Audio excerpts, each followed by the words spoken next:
Oi. Então, um minutinho só, bem na hora de gravar, pegando aqui.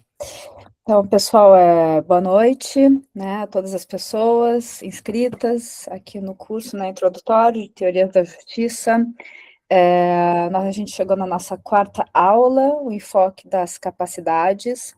Essa aula, inicialmente, ela estava prevista, né, para ser dada pelo professor Bruno Camilotto, da UFOP, mas houve um imprevisto com o professor Bruno, ele pede desculpas, né, gostaria muito de estar aqui conosco, mas ele informou com uma certa antecedência que, enfim, questões ali pessoais inviabilizaram a chegada dele, e a gente teve, assim, muita sorte, né, de termos, assim, também um outro especialista, né, conosco, que então a nossa aula vai ser dada, né, pelo professor Ulisses Ferraz. Eu vou introduzir o Ulisses, ele também já vou agradecer ao Ulisses, tá, por assim, prontamente aceitar nosso convite, né, para você poder também compartilhar com a gente, né, uma aula sobre teoria das capacidades. Agradeço também, né, a Associação Serra de Minas, e então vamos lá apresentando o Ulisses para vocês, para quem não o conhece, né? O Ulisses, ele é doutor em filosofia pelo PPGLM da UFRJ, ele é doutorando em ciência política pelo IESP, ele é pesquisador da UERJ, ele é pesquisador do Núcleo de Teoria Política e Instituições, o NUTEPI, vinculado ao IESP, ele realiza o estágio pós-doutoral dele no PPGLM da UFRJ. Em 2025, o Ulisses foi contemplado com o Prêmio FAPERJ de Ciência, Inovação e Reconhecimento Destaques do Rio de Janeiro, na categoria doutorado. Atualmente, ele desenvolve pesquisas que abordam de forma integrada justiça social, justiça ambiental, desigualdades socioeconômicas, alternativas institucionais ao capitalismo em contextos democráticos e articulação entre questões ambientais de gênero e de raça, em ambiente doméstico e global. Então, assim, né, o Ulisses, ele tá trabalhando quase todas as dimensões, né, das teorias da justiça que a gente tem trabalhado, com muita competência, já surgiram, né, tem muitos artigos aí que ele produziu, né, dessas pesquisas de doutorado que ele tem feito, já coloco também essa sugestão para pesquisas posteriores. E então agradeço mais uma vez, Ulisses, e deixo com você então. Nossa dinâmica você tem estado, né? Então tem assim aproximadamente até uma hora para falar e depois a gente abre para questões. Muito obrigada mais uma vez. Obrigado pela apresentação generosa. Eu queria também agradecer à Associação Serra de Minas pelo convite, tanto para essa aula quanto para a aula de Justiça Climática, e aos organizadores também do curso, né, a Sam, Bruno, Franklin, Júlia, e agradecer por ter me dado aí a oportunidade de discutir certos temas que me são caros com vocês, né? E, por fim, agradecer a presença das pessoas aqui e espero que a gente passe aí 2 horas agradáveis, a alegria à prova dos 9. Vamos lá. Eu vou compartilhar aqui uma tela. Peraí, deixa eu ver aqui. Deixa eu abrir aqui.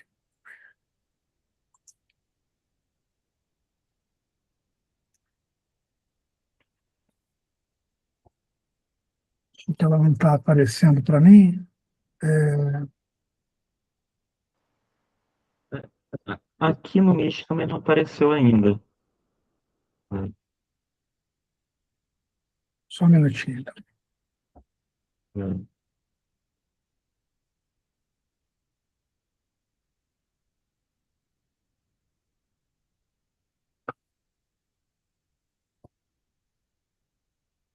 Aparecendo ou não? Não, ainda não. Não? Então, só um minutinho aqui que eu vou ver qual é o problema. Você está com 2 telas, Ulisses? Ou é uma Não, só? estou só com uma. Deixa eu Tô ver com aqui, uma. peraí. Já sei que eu vou... Se você quiser compartilhar comigo também para eu passar, é tranquilo. Pode ser. Tem algum problema que está dando aqui. Espera aí, vamos lá. Você pode me mandar pelo WhatsApp ou pelo e-mail das Serras, ou Tá, mais.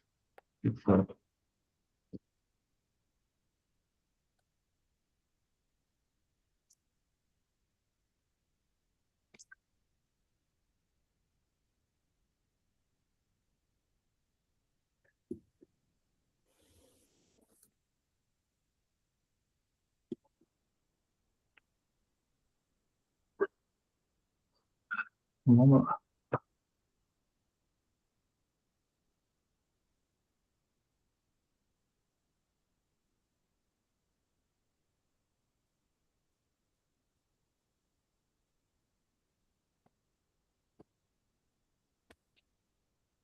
Conseguiu?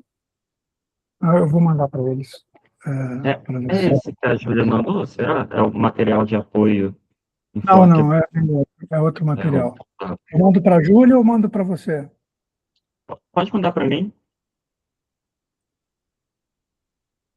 Você vai mandar no WhatsApp ou no e-mail? Pode ser. O que é melhor para você?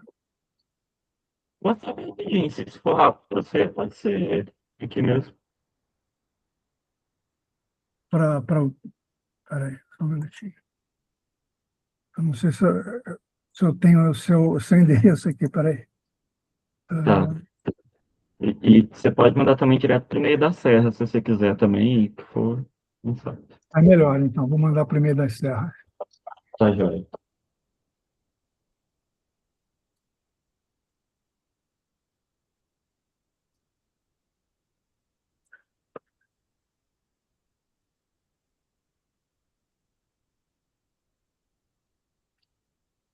Estou mandando em PDF, tá? Que é melhor do que por Pelo PowerPoint, PowerPoint, que né? é mais fácil de você. Então, vamos lá. Ver se você recebeu e a gente começa imediatamente. Joia. Esperar chegar aqui.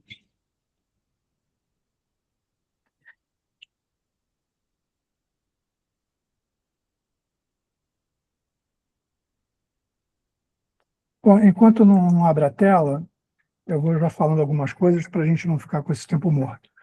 Bom, o roteiro que eu pensei para o curso de hoje, eu imaginei tratar essa questão como... Estão me ouvindo, não? Estão me ouvindo Sim, bem? Tá. Como um exercício de teorização teórica, porque está um eco aqui, acho que alguém está com o microfone aberto, será que é isso? Eu estou... Acho que. da- Deixa eu ver o que eu tô falando para. Acho que não, Ulisses. Não? Não tá com o microfone, pelo menos. Tá, e o meu som tá bom, né? Meu som tá ok. Então, beleza, vamos lá. Então, eu pensei essa aula de hoje como um exercício de teorização política, né? Quer dizer, a gente, enfim, não é exatamente uma aula crítica ao enfoque das capacidades, né? Mas seria, na verdade, um tipo de exercício para a gente pensar, em primeiro lugar, né? Um contraste das capacidades com algumas outras abordagens, né, do campo, até pela perspectiva crítica que a própria abordagem oferece para esses outros campos, né, teóricos, trabalhar com conceitos fundamentais e alguns compromissos teóricos metodológicos que são comuns a esse campo, né, do enfoque das capacidades, que é um campo amplo, né, ele tem assim diversos desdobramentos e vertentes teóricas, mas, em primeiro lugar, eu acho que o importante é a gente fixar os conceitos fundamentais e alguns compromissos teórico-metodológicos que essas abordagens teriam em comum, né, e a partir disso, passar mais especificamente para a abordagem do Sen, a Amartya Sen versus a proposta da Martha Nussbaum, né, que seriam os dois filósofos assim que seriam os proponentes, né, dessa abordagem. Depois disso, uma vez que a gente tem essa ideia, aí passar para algumas críticas a esse enfoque das capacidades, aí ver, se der tempo, evidentemente, algumas respostas a essas críticas, né?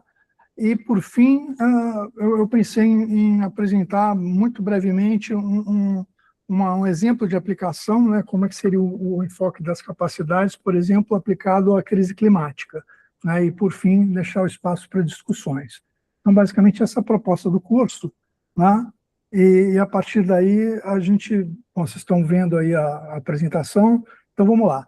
Então só para reforçar um pouco essa minha ideia pode passar, por favor, né? Então, esse é o roteiro que eu acabei de ver, pode passar, por favor.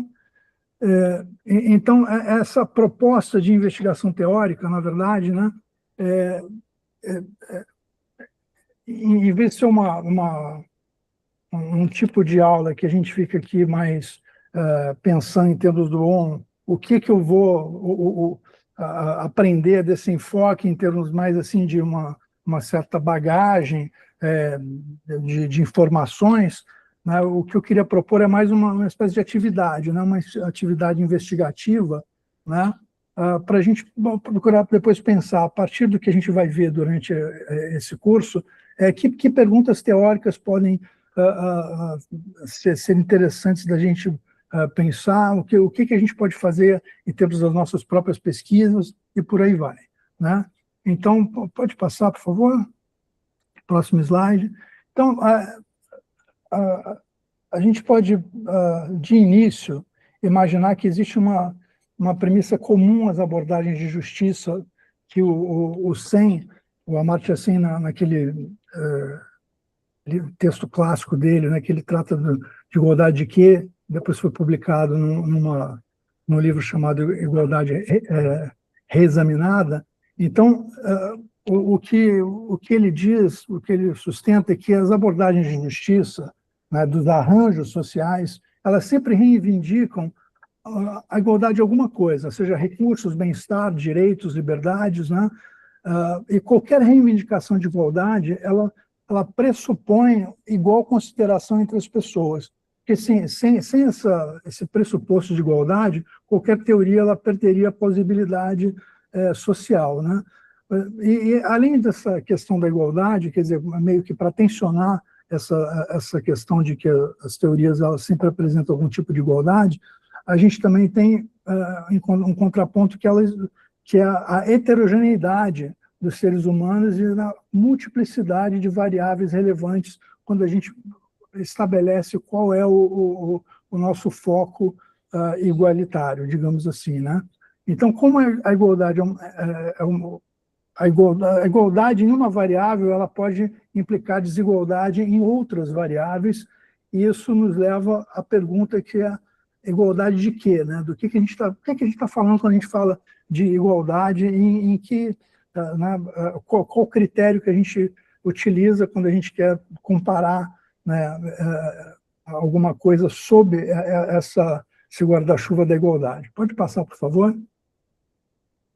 Aí, bom, para começar a gente entender mais ou menos os fundamentos desse enfoque das capacidades, a gente pode pensar que ele começa com uma espécie de abordagem alternativa a certas abordagens que eram tradicionais, né, que continuam sendo relevantes, enfim.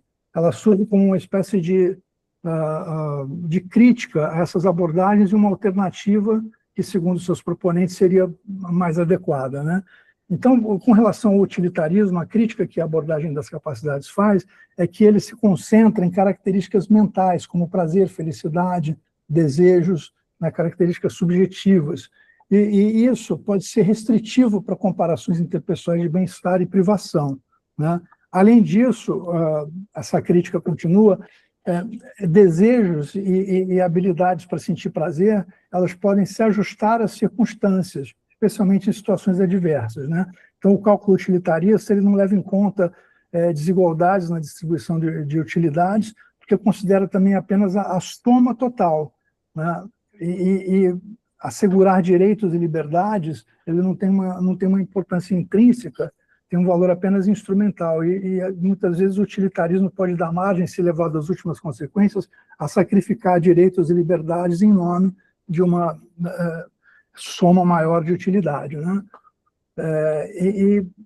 Outro ponto é que o bem-estar, nesse sentido aí da crítica, o bem-estar subjetivo, né? Esse bem-estar a partir de estados mentais, não o bem-estar a partir de um enfoque de capacidades, ele é influenciado por atitudes adaptativas, né? Ou seja, as pessoas acabam se adaptando às suas condições, mesmo adversas, e isso acaba levando a uma situação que a pessoa pode sentir prazer ou ter preferência a um estado de coisas que, na verdade, seria muito desfavorável a ela, mas ela se adapta, né? Pode passar, por favor. Aí, bom, tem as críticas ao recursismo, né? Aí eu estou usando a ideia de bens primários como um exemplo, mas a gente poderia também contrastar com a perspectiva do Dworkin ou qualquer outra perspectiva recursista, né? Então, bens primários, eles são basicamente direitos, liberdades, oportunidades, poderes e prerrogativas, renda, riqueza, bases sociais de autorrespeito. Essa é a métrica rawlsiana, né, aquela pergunta, igualdade de quê, né? Então, para a perspectiva das capacidades, essa métrica ela é inadequada, né, porque ela foca nos meios, né, e não exatamente nos fins, que para o Amartya Sen, para Nussbaum, o que importa são os fins, né, não exatamente os meios. E que as pessoas convertem esses bens, né, que seriam instrumentais, de um modo desigual, né? Então, esse foco em recursos ele seria insuficiente e a medida adequada seria a de capacidades básicas. Podemos passar, por favor? Bom, Nozick, né, que a gente acabou de ver a última aula, né, o libertarianismo, eu estou pegando o Nozick aqui como a figura exemplar do libertarianismo, né? Então, a crítica ao libertarianismo, a partir dessa abordagem, é, sobretudo, que ela atribui uma prioridade inflexível de direitos, né? Sobretudo direitos de propriedade. Isso pode levar a resultados terríveis, indesejáveis, enfim, pode implicar violação de liberdades substantivas, né? Acarretando mortalidade evitável, desnutrição, problemas na área de educação e por aí vai. Então, é uma perspectiva que ela pode ser classificada como um deontologismo rigorista, por assim dizer, né? Aquela coisa que não desconsidera de tal maneira as consequências que ela perde, digamos assim, a capacidade de ser uma base avaliativa adequada, né? Pode passar, por favor. Então, a visão geral das capacidades desenvolvidas pela Amartya Sen e pela Nussbaum sustenta que o bem-estar e a justiça eles devem ser avaliados não apenas pelos recursos disponíveis, né, mas pelas liberdades substantivas que as pessoas possuem para realizar modos valiosos de ser e agir. Isso é uma ideia importante, né?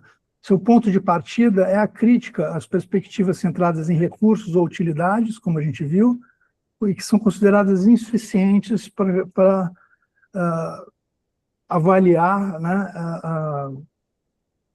o que as pessoas efetivamente podem ser e fazer. Pode passar o slide, por favor? Bom, então, a métrica, digamos assim, que vai ser utilizada nesse contexto seria as capacidades e funcionamentos. Aqui tem só um detalhe que a gente está chamando aqui de enfoque das capacidades, mas na literatura, geralmente, quando a gente fala desse enfoque, no plural, é mais atribuído a Martha Nussbaum, e quando fala de Sen é mais enfoque da capacidade. Mas aqui eu não estou fazendo essa distinção, só para vocês, se forem ler alguma coisa e perceberem essa diferença, ela na literatura ela ficou mais... capacidade ficou mais atrelada a nós, mas, enfim, isso depois a gente pode ver por que é isso, né? Então, o bem-estar, né, nesse enfoque, o bem-estar, não o bem-estar subjetivo, tá? Isso é bem importante, para não é o bem-estar dos utilitaristas e dos welfaristas. Ele não é avaliado subjetivamente por estados mentais, mas em termos de capacidades e funcionamentos. A distinção fundamental é entre realizações e liberdades para realizar. Os funcionamentos são os estados e ações que as pessoas efetivamente realizam, como saúde, educação, participação social. Já as capacidades, elas dizem respeito à liberdade substantiva ou às oportunidades reais para alcançar esses funcionamentos. O conjunto capacitário, ele corresponde às alternativas reais disponíveis aos indivíduos. E as capacidades básicas podem se referir tanto a disposições humanas fundamentais, quanto a condições mínimas para evitar privações graves, né? Então, um exemplo simples, só para ilustrar a distinção, se ler é um funcionamento, então a alfabetização é uma capacidade necessária e básica para realizar esse funcionamento, tá? Então, tem essa distinção, é importante para o enfoque, porque o que conta em termos de métrica, digamos assim, são as capacidades, e não exatamente os funcionamentos, embora ambos sejam importantes, né? E por que capacidades e não funcionamentos, né?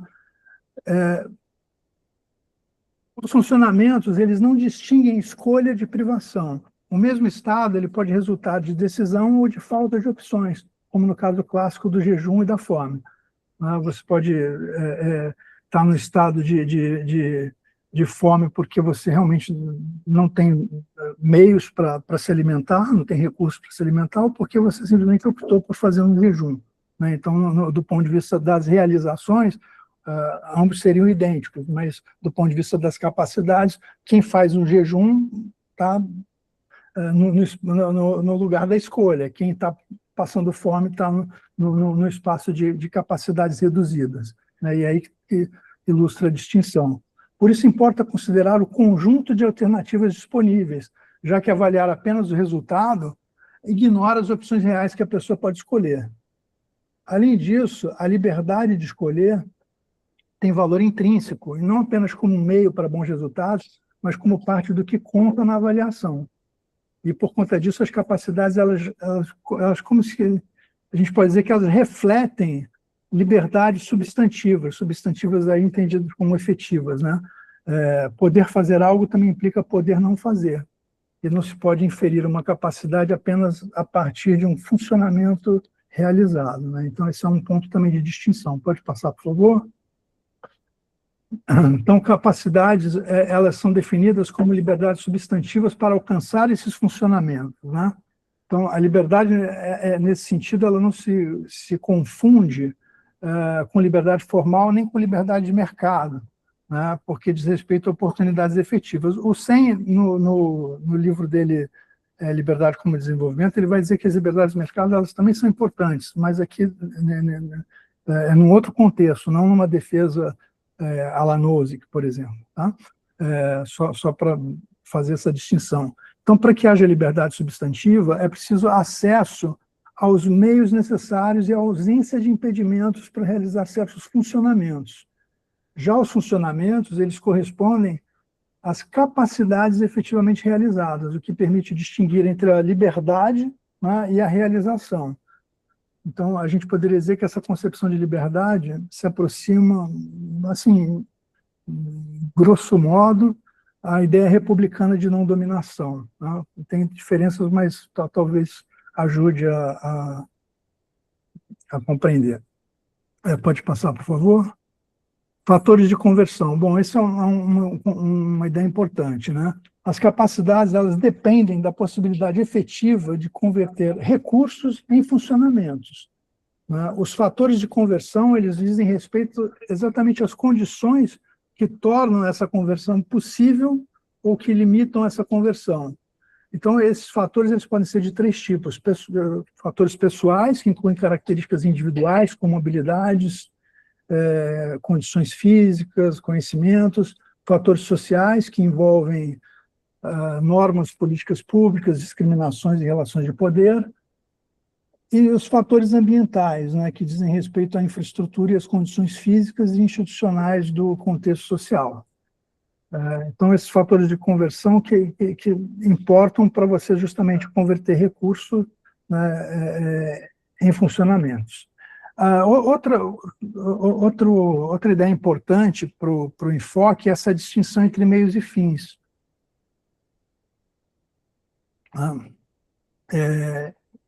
Praticamente, assim, conceitualmente, muito da força do enfoque está nessa distinção entre meios e fins. Então, o enfoque das capacidades, ele se baseia na ideia de que a avaliação de bem-estar ela deve focar nos fins últimos, né? Quer dizer, nas capacidades entendidas como oportunidades efetivas, e nos funcionamentos, como realizações das pessoas, e não apenas nos recursos. Há críticas a abordagens alternativas é justamente que elas valorizam os meios. Por exemplo, o recursismo, né, no caso dos bens primários de Rawls, eles são meios, e renda e riqueza, no caso dos bens primários, são meios polivalentes para realizar as suas diversas concepções razoáveis de bem que cada cidadão possui, né, isso em termos rawlsianos.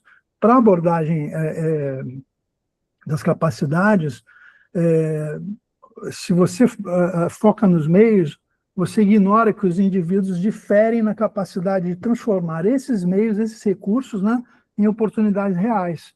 Então, e esse ponto ele é capturado pelos fatores de conversão, segundo a teoria, né, segundo o enfoque. Pode passar, por favor.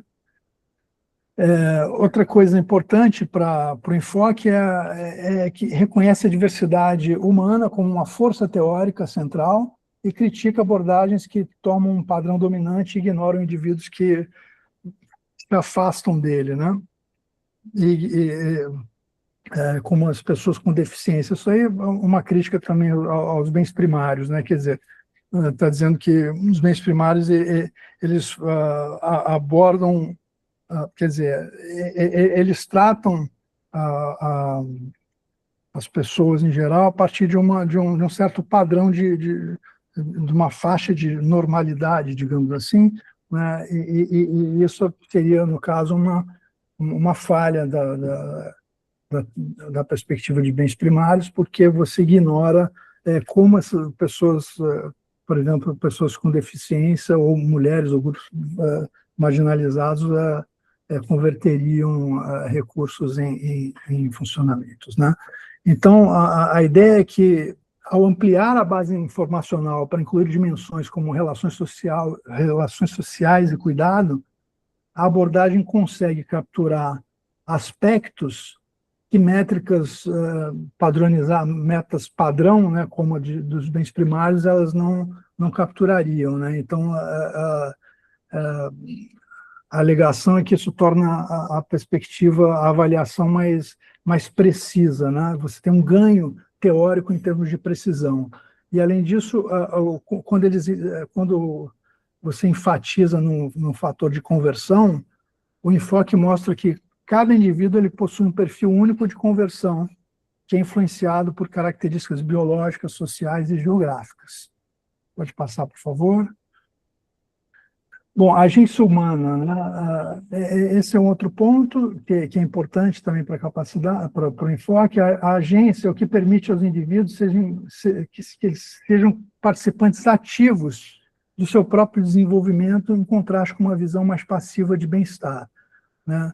Sem distinguir entre liberdade de bem-estar, que diz respeito à qualidade de vida, e liberdade de agência, que envolve a capacidade de perseguir objetivos que a própria pessoa valoriza. Isso inclui situações em que alguém escolhe caminhos que podem até reduzir o seu bem-estar pessoal, como abrir mão de uma carreira estável por uma causa social ou política, né? Ainda assim, esses objetivos podem ser fundamentais para a dignidade e a identidade da pessoa. Mas a introdução dessa ideia de agência humana não quer dizer que o enfoque ele tem duas métricas. Na verdade, a métrica continua sendo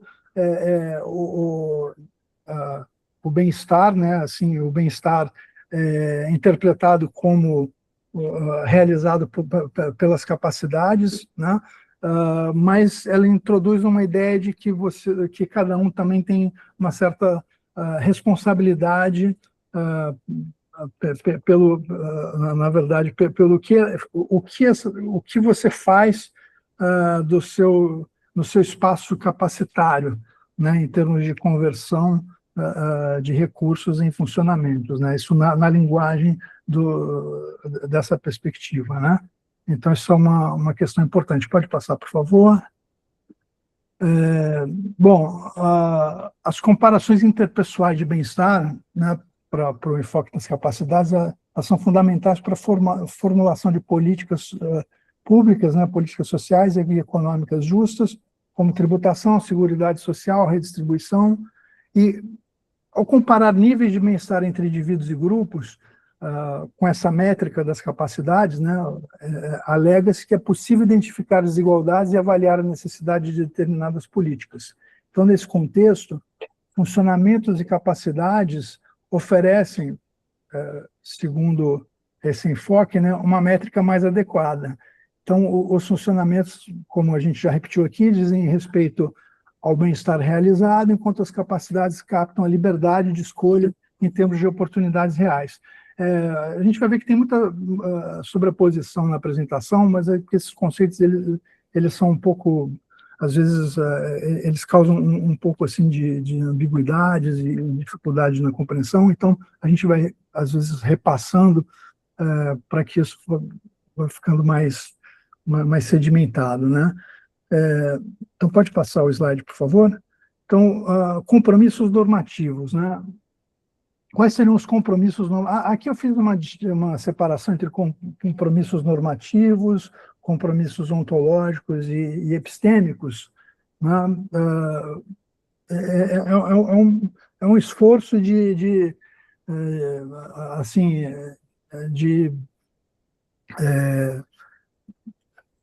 analiticidade, digamos assim, para a gente procurar enxergar melhor o que essa abordagem, o que implica, né, quando você adota essa abordagem, né, com o que você está se comprometendo normativamente, ontologicamente aqui eu quero dizer o que existe, né, em termos plausíveis, factíveis para perspectivas, e em termos epistêmicos, no sentido como é que eu conheço, né, o que eu estou alegando, né, na perspectiva. Então, os compromissos normativos, a gente poderia sintetizar que o enfoque das capacidades, ele sustenta que o bem-estar e a justiça devem ser avaliados pelas liberdades reais das pessoas, e não apenas pelo crescimento do PIB ou pelo acúmulo de bens, ou que se alinha ao valor efetivo da liberdade entendida como substantiva.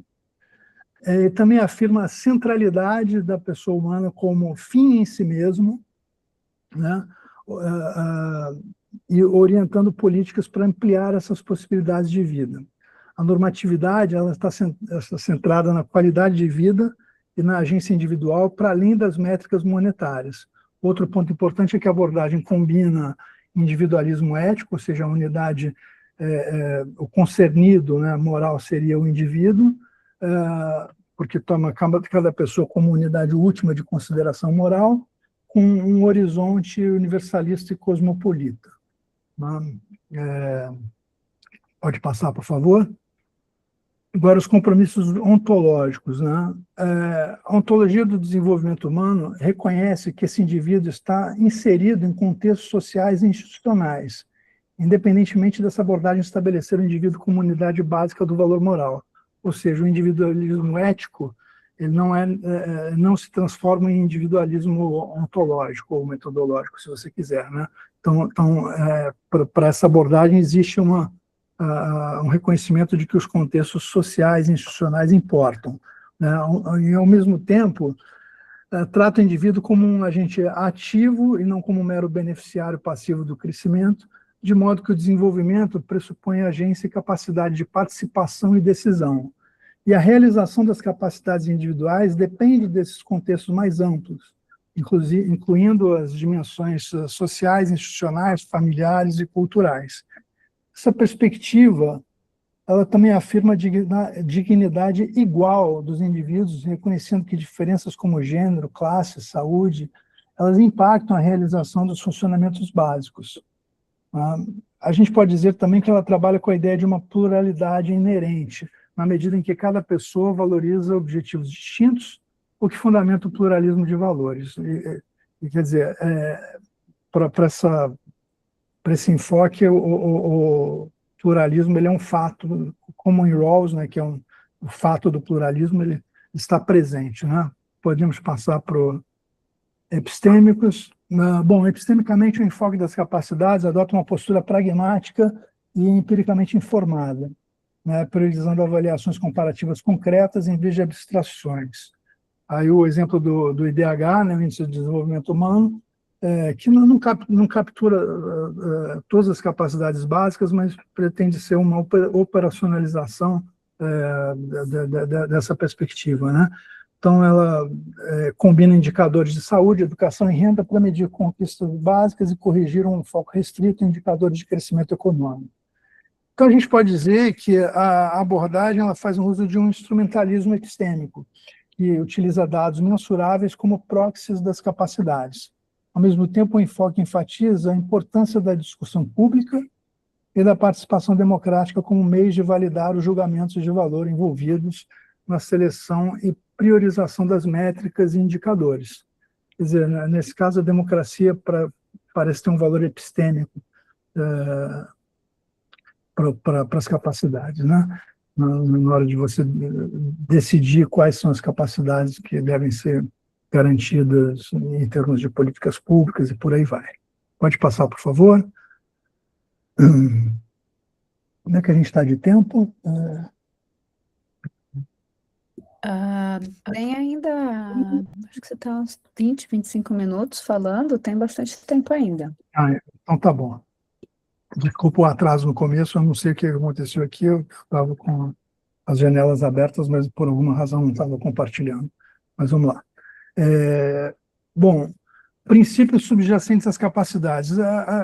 Essa abordagem das capacidades, ela não é como assim, os teóricos, né, das capacidades, tirando a Martha Nussbaum, que ela fala assim, em termos de princípios, mas geralmente, por exemplo, a Amartya Sen, por exemplo, ele não trabalha nesse nível principiológico, né, muito menos numa perspectiva ideal, né, a gente vai ver isso mais adiante, mas, de alguma maneira, existem princípios subjacentes a esse enfoque, né, declarados ou não.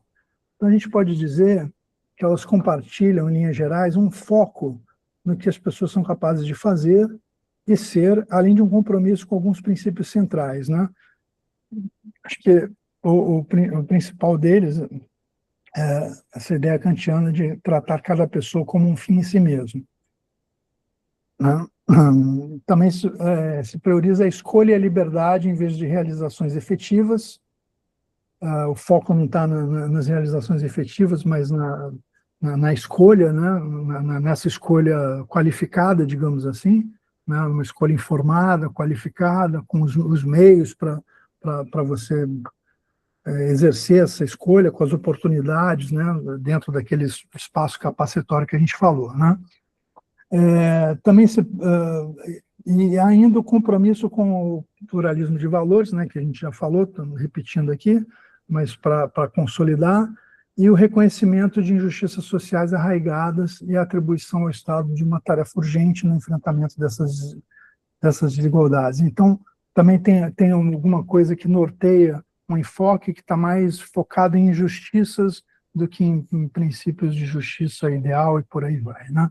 Então, tem essa sensibilidade às injustiças e a atribuição do Estado a uma tarefa no sentido de lidar com essas injustiças de forma urgente, né? Pode passar, por favor. Bom, agora algumas questões de enquadramento teórico, que elas são, assim, talvez um pouco assim, essa é uma interpretação que eu estou me apoiando aqui na Robbins, né, na Ingrid Robbins. Geralmente a gente não pensa muito nas capacidades por essa por essa questão do enquadramento, mas é importante porque, como são assim, existem discussões, o que eu quero dizer é que existem discussões internas ao campo das capacidades, e essas questões, elas meio que estão presentes nessas discussões internas desse campo, né, especificamente, né? Então, você tem uma questão de seleção e agregação de capacidades. Então, a pergunta é: quais são normativamente relevantes, quais capacidades são normativamente relevantes, né? A Arta Nussbaum, a gente vai ver que ela faz uma lista dessas capacidades relevantes, né, como devem ser ponderadas e agregadas. Outra questão: existem trade-offs, né, entre essas capacidades, né, ou elas se complementam, né? Tudo isso permanece meio que em disputa nesse campo, né? Em segundo lugar, o debate sobre se as capacidades devem ser entendidas como presença ou ausência, assim, tudo ou nada, ou como graus de liberdade substantiva, né, que seriam, a gente poderia pensar em termos mais de uma faixa, né, e não de ausência ou presença. Tem questão também de ordens lexicais, se elas poderiam exigir alguma certa prioridade entre elas, como no caso de Rawls, que a gente sabe que os princípios têm uma ordem lexical de prioridade, né? Se essas capacidades elas interagem entre si, por exemplo, a lista da Martha Nussbaum, ela vai dizer que cada capacidade ali é independente, ela é pensada de uma forma isolada, né? No caso, quando a gente interpreta os princípios rawlsianos, dificilmente a gente pode interpretar um princípio isoladamente do outro, né? Quer dizer, é uma espécie de sistema, né? Se você não tem o princípio da diferença, você não vai ter, mesmo ele não sendo prioritário, você não vai ter a liberdade equitativa, o valor equitativo das liberdades políticas garantido, por exemplo, né? Dificilmente você vai ter isso, né? Por outro lado, se você não tem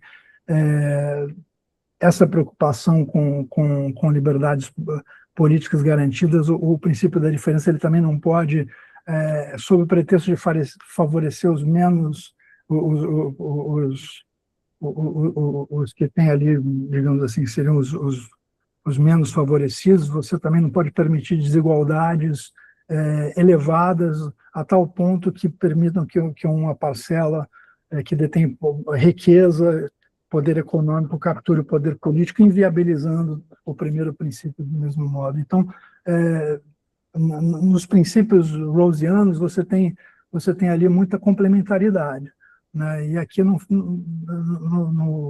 enfoque das capacidades não fica muito claro como que essas capacidades se articulam entre si, né? E também, ainda nessa temática do enquadramento teórico, é discutido em que medida o enfoque das capacidades constitui apenas uma métrica avaliativa, né, ou pode servir de base para diferentes concepções de justiça, né, ou seja, se é uma questão só de métrica, ou se é uma discussão mais ampla que envolve também uma teorização da justiça mais robusta, né? Então, essas são questões de enquadramento. Como vocês estão vendo, pelo conteúdo da apresentação, né, para a gente conectar com o espírito a ideia da aula que eu propus no começo, né, de ser um esforço teórico, um exercício de teorização política, a gente não simplesmente receber essas informações mecanicamente, mas pensar como elas podem servir para desenhos teóricos, para pensar problemas teóricos, para fazer enquadramentos teóricos. Então, num certo sentido, eu estou aproveitando o enfoque das capacidades para também mostrar que existem questões que, não importa qual o enfoque que a gente esteja trabalhando, capacidades, teorias da justiça à la Rawls, etc., essas questões de compromissos ontológicos, compromissos epistêmicos, compromissos normativos, questões metodológicas, questões substantivas, enquadramento, tudo isso é muito importante quando a gente está fazendo a nossa própria pesquisa, está debruçando, está refletindo sobre esses temas, né? Então, na verdade, o enfoque das capacidades hoje aqui, ele está servindo como uma espécie de exercício para a gente pensar não só as questões relacionadas ao próprio enfoque das capacidades, mas como também questões metateóricas, como a gente organiza as ideias quando a gente está tratando num plano teórico, analítico, de uma concepção de justiça, né? Pode passar o slide. Bom, aqui essa foto é interessante, ela é um debate entre o Sen e o Nussbaum, que pela legenda que estava numa postagem da Ingrid Robbins, estava dizendo que a Nussbaum estava tentando convencer o Sen da posição dela, e o Sen não estava assim muito convencido. Então essa foto captura esse momento de um debate, né? Então, recapitulando aqui, para a gente não perder o fio, né, agora eu vou começar digamos, a segunda parte da aula de hoje, né, que, como eu falei no começo, primeiro, o que a gente viu até agora, estava procurando apontar ali o que tem de comum entre esses enfoques, o que tem de mais, assim, que a gente poderia dizer que perpassa o enfoque das capacidades, independentemente de quem está propondo esse enfoque, né? Agora, o que eu estou propondo aqui é a gente ir para um segundo nível de análise, que seria um contraste mais específico entre o Sen e a Nussbaum, que são, na verdade, os proponentes desse enfoque, são enfim, os filósofos mais notáveis e que exemplificam essa abordagem. Isso não significa dizer que eles são os únicos, existem muitos outros teóricos e filósofos, teóricos políticos que trabalham a partir desse enfoque, inclusive até em questões não normativas, em questões de pesquisa nas ciências sociais e por aí vai, né? Mas eu acho que o Sen e a Nussbaum, eles exemplificam bem a posição e eu acho que é um bom ponto de partida. Então, agora a gente vai refinar um pouco a apresentação, tentando evidenciar as distinções entre essas duas figuras monumentais aí da filosofia política, né? Então, a abordagem das capacidades, a gente pode dizer que ela tem origem em uma série de artigos nos quais o Amartya Sen critica as bases informacionais limitadas dos modelos econômicos tradicionais e das concepções avaliativas tradicionais, né? Utilitarismo, recursismo, a gente viu isso, eu só estou recapitulando. Inclusive, é interessante porque se você fizer uma leitura das obras anteriores a quando o Sen ainda não trabalhava especificamente em enfoque das capacidades, vê que essa questão das bases informacionais, dos modelos econômicos, sempre foi uma preocupação teórica do Amartya Sen. Ele sempre foi muito incomodado com as limitações dos enfoques da economia tradicional, do utilitarismo, a maximização da utilidade como uma métrica para decisões de políticas públicas e também o enquadramento do indivíduo racionalizador, maximizador da utilidade, né? Ele sempre foi um crítico dessa posição, tem um artigo dele até que chama Rational Fools, que é bem interessante, que ele faz uma crítica mordaz a esse tipo de enquadramento, né, daquele maximizador de utilidade, que é o modelo, né, é o compromisso ontológico, digamos assim, da teoria econômica, da microeconomia mainstream, digamos assim. Ele sempre foi um crítico, né, o movimento natural dele foi, quando ele caminhou para a filosofia, foi justamente levar essa crítica a questões filosóficas mais amplas, questões de justiça, né? Então tem todo isso sempre fez parte embora ele seja um economista vencedor de prêmio Nobel, um economista até mainstream, digamos assim, mas ele sempre foi um crítico inclusive da teoria da escolha, do pessimismo, da teoria da escolha social, a la Arrow, né? Teoremas da impossibilidade. Ele achava que isso era jogar, entregar os pontos, digamos assim, né? Jogar as perspectivas democráticas, né? Tirar qualquer base de racionalidade de decisões democráticas, de razão pública e por aí vai, né? Então, só uma curiosidade, pode passar. Então, vamos lá. Aqui eu vou tratar também de aspectos, eu vou fazer uma divisão entre aspectos metodológicos e aspectos substantivos. Mas antes de entrar nessa distinção, eu queria chamar a atenção que essa distinção ela é um pouco artificial, tá? Porque tratando de metodologia já tem implicações substantivas, né? Quando você faz escolhas metodológicas, muito provavelmente você já está informado por questões substantivas que te, enfim, que te deixam assim orientado para um tipo de questão, e a partir daí você acaba optando por metodologias que tenham ressonância com esses seus compromissos mais substantivos. Mas, de todo modo, para fins analíticos, eu acho que é interessante a gente ver, né, tanto o Sen como a Nussbaum, né, a partir dessa divisão analítica de aspectos metodológicos e aspectos substantivos, até para que as distinções entre os dois, né, fiquem mais claras, né? Então, vamos lá.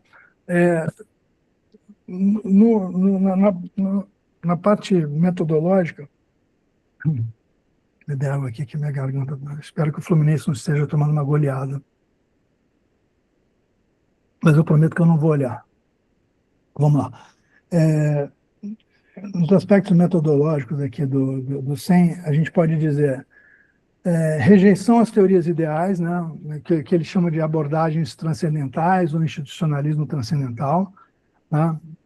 Então, se uma teoria deve orientar a escolha razoada de políticas, estratégias das instituições, então a identificação de arranjos sociais inteiramente justos não é necessária nem suficiente. Quer dizer, ele não é só que ela não é suficiente, que ela poderia ter algum papel, né? Ela não é suficiente e nem necessária.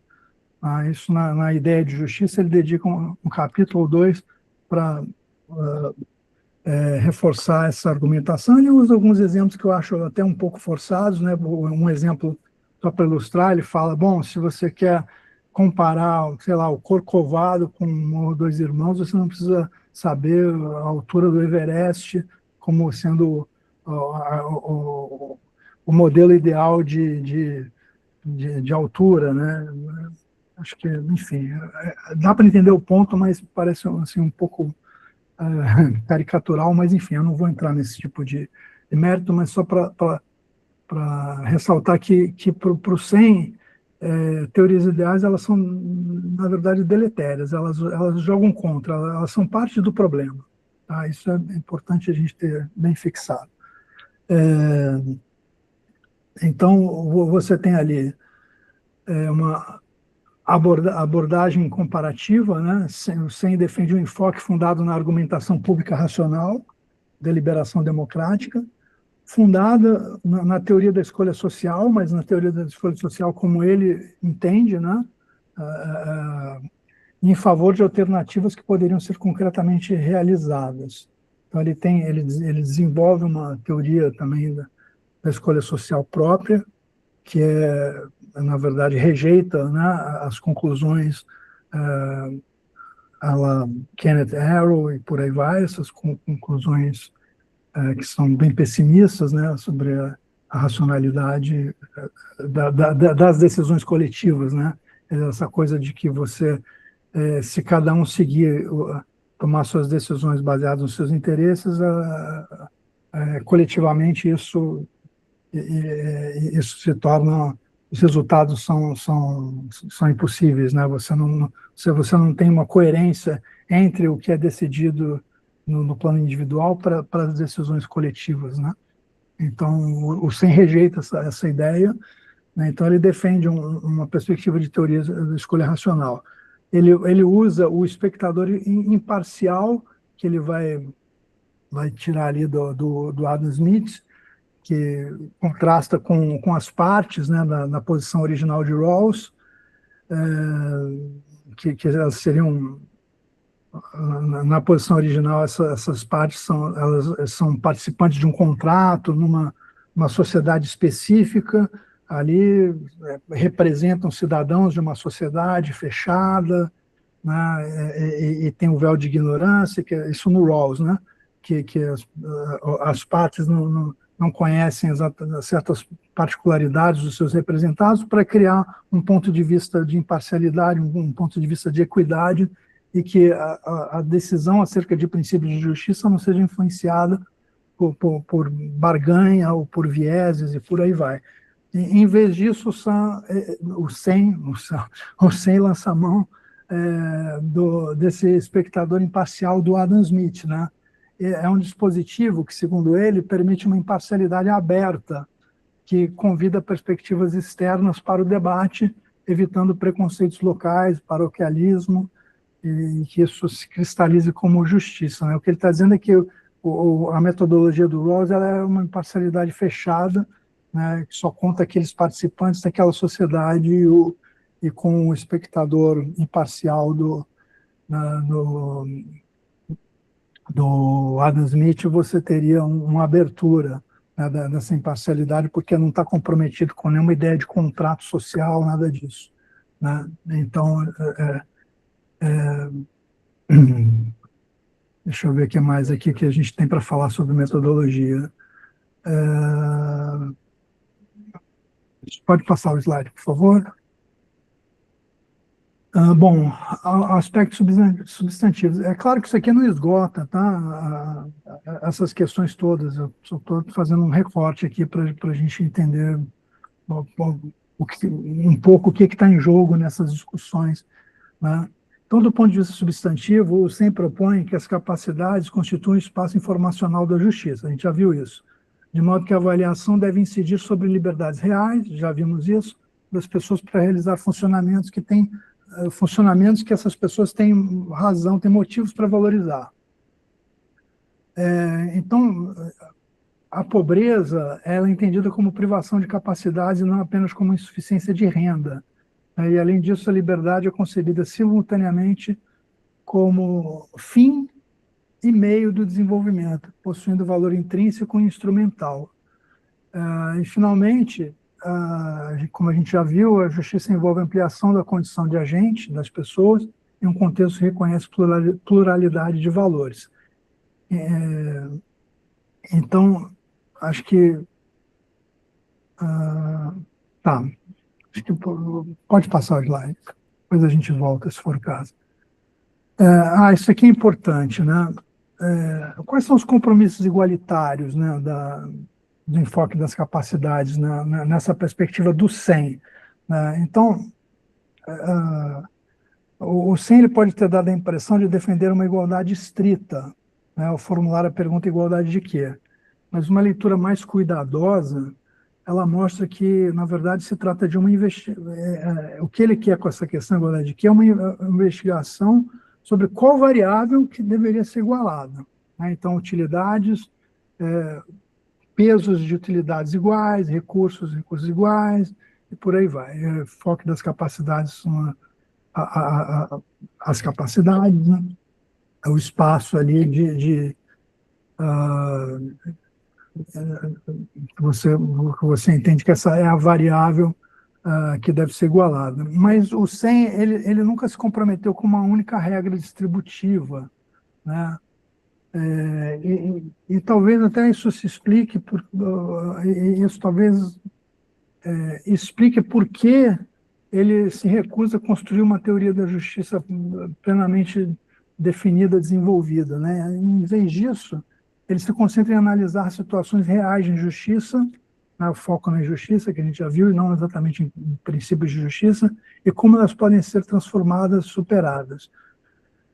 Então, ele sustenta que é no espaço das capacidades que as questões de igualdade e desigualdade social são mais adequadamente formuladas.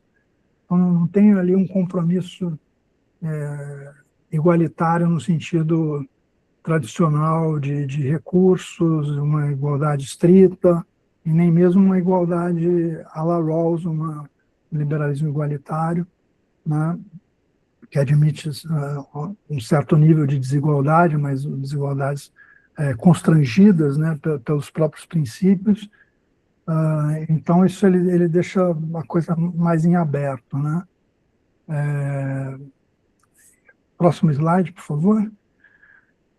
Bom, para o Amartya Sen, outra coisa que é muito importante são esses determinantes da qualidade de vida. A partir desses determinantes, basicamente, que ele acaba, com base nesses determinantes, que ele acaba, inclusive, criticando o recurso, sobretudo o recursismo. E tem um livro muito interessante que eu coloquei na bibliografia do material de apoio que vocês vão receber, que é o Measuring Justice, acho que é um livro de 2010, se não me engano, que o Pog ele dedica um capítulo exatamente para discutir cada um desses determinantes e sustentar que um enfoque recursista que ele vai chamar, que o Pog vai chamar de sofisticado, daria conta, inclusive melhor do que o enfoque das capacidades para lidar com esses determinantes de qualidade de vida. Eu recomendo bastante a leitura, se alguém quiser, eu posso até mandar PDF. Então, vamos entender, para a gente terminar o Sen e passar para Nussbaum, vamos entender o que são esses determinantes. Então, ele destaca que a qualidade de vida ela depende de diversos fatores que afetam a conversão de recursos, em capacidades e funcionamentos, né? Então, entre eles são as heterogeneidades pessoais, como diferenças de saúde, idade, condição física, que geram necessidades distintas. Ele tem os fatores ambientais também, como climas extremos, que influenciam o quanto uma pessoa pode usufruir de sua renda, o contexto social, especialmente a disponibilidade de infraestruturas públicas, isso também é decisivo. Diferenças das normas sociais nas relações entre grupos que afetam o que é necessário para alcançar determinados resultados, e a forma como a renda é distribuída dentro da família, no interior da família, né? Que a gente vê as famílias que privilegiam gênero, né? O gênero masculino, os meninos têm mais oportunidades, têm mais liberdade para escolher as suas carreiras, às vezes tem mais... Enfim, a família tem um papel crucial na conversão de recursos em oportunidades individuais. Então, isso aí seria, digamos assim, um arsenal Sen para criticar, né, para dizer que, na verdade, um enfoque recursista não dá conta, né, desses determinantes. E por isso que eu remeto ao texto do Pog, porque é uma discussão bastante interessante. E aí, bom, cabe a cada um ver se o Pog foi bem sucedido ou não, respondendo a essas críticas do Sen, o enfoque recursista, mas vale muito a pena a leitura. Podemos passar o slide, agora a gente vai entrar na Nussbaum, né? Então, a Nussbaum, ela descreve a abordagem das capacidades, tanto em sentido geral, né? Não só teoria específica, mas no sentido mais geral, como a gente viu no começo, gosta de dois conjuntos distintos. Um que é o voltado para comparações sobre qualidade de vida, capacidades, etc., e outro para teorização sobre a justiça. É mais ou menos o que ela tenta fazer, né? E eu diria que o Sen fica mais interessado nessas comparações. Aqui está sobre qualidade de vida, mas é mais do que isso, né? É um pouco impreciso o slide, mas vocês entenderam a ideia, né? Acho que estão me acompanhando. Então a gente pode passar para o próximo slide. Aqui vale a mesma coisa, tá? Eu dividi aqui aspectos metodológicos e substantivos, mas é uma divisão artificial mais para fins analíticos, porque eu continuo defendendo que os aspectos metodológicos e substantivos, eles meio que se interpenetram, digamos assim. Então, primeira coisa é abandonar o contratualismo, né, em termos de, se a gente pensar o contratualismo como uma metodologia, né, um método de enquadrar questões de justiça, abordagem, é uma crítica ao contratualismo ao argumentar que pressupostos como vantagem mútua, né, entre iguais têm alcance limitado para lidar com certos problemas centrais de justiça, como deficiência. Aí ela exemplifica 3, mas não só, né, mas ela, no Fronteiras da Justiça, ela trata deficiência, desigualdade global e consideração moral dos animais não humanos. Então, qualquer abordagem contratualista, ela não capturaria essas questões de uma forma adequada, né? Seria um enquadramento ruim do problema você já começar com uma abordagem contratualista, né? Em vez disso, ela propõe uma abordagem baseada em capacidades centrais que devem ser garantidas até um limiar mínimo para assegurar uma vida digna. Com isso, o foco se desloca de recursos ou vantagens mútuas para condições efetivas de florescimento humano. Ao mesmo tempo, a teoria se ancora em uma concepção de dignidade, que a gente viu aquele princípio, né, de dignidade kantiana, mas articula isso em termos políticos e pluralistas, buscando um consenso sobreposto. Você vê que ela utiliza conceitos, categorias rawlsianas para tratar para defender o seu próprio enfoque, né? A sua própria quase teoria, digamos assim, teoria parcial, né, como é chamada. Então, ela metodologicamente, ela adota um procedimento intuitivo comparativo baseado em juízos ponderados e na comparação de arranjos concretos, orientando reformas realizáveis. Tem a ver com o equilíbrio reflexivo. A Rawls, né, ela até cita numa Fronteiras da Justiça que ela está comprometida com a ideia de pluralismo, com a ideia de consenso sobreposto, enfim, com as ideias básicas do liberalismo político de Rawls, né, e metodologicamente também com o equilíbrio. Tá um som aí vazando, não sei de quem. Aproveitar para beber água. Acho que estão ouvindo, não? Sim. Ulisses, eu vou até aproveitar, eu acho que se a gente ficar em mais uns 10 minutos, para a gente conseguir depois também dar conta de uma discussão, tá? Então, Sim, já estou acabando. tá? E aí, pessoal, quem tiver ali, né, tiver com o microfone aberto, lembrando de fechar o microfone, por favor. Eu desativei aqui o que estava aberto. Aí pode continuar, Ulisses. Obrigado. Então, você me lembra daqui 10 minutinhos para eu fechar? Eu já estou acabando. O resto, tem mais coisas no material de apoio, mas isso a gente pode discutir de outra forma, em outro momento, ou no espaço que vai ficar para as perguntas. Então, estou aqui falando do equilíbrio reflexivo, né? Então, o equilíbrio reflexivo é um método que o Rawls utiliza para, na verdade, compatibilizar os princípios de justiça, né, selecionados na posição original. Aí cada pessoa que vai refletir sobre esses princípios de justiça, né, ele diz que essas pessoas elas devem confrontar esses princípios com seus juízos ponderados, refletidos, né, para verificar se esses princípios realmente atendem às nossas intuições de justiça, se eles precisam ser reformulados de alguma maneira, ou se nós temos que reformular nossas intuições. Também na questão do esboço institucional também seria uma parte do equilíbrio reflexivo, quando a gente começa, a partir de Rawls, dos princípios de justiça, refletir sobre regimes socioeconômicos, políticas públicas que esses regimes implicam e por aí vai, chegando ao ponto de rejeitar capitalismo de bem-estar social e defender democracias dos proprietários, socialismo democrático. Isso também faria parte do equilíbrio reflexivo, que é uma espécie de você chegar num ponto em que você considera que aqueles princípios, de fato, eles são os mais adequados e você realmente adere a esses princípios de uma forma refletida. Então, podemos ir para os aspectos substantivos e depois a gente vai para a lista e acaba. Tá?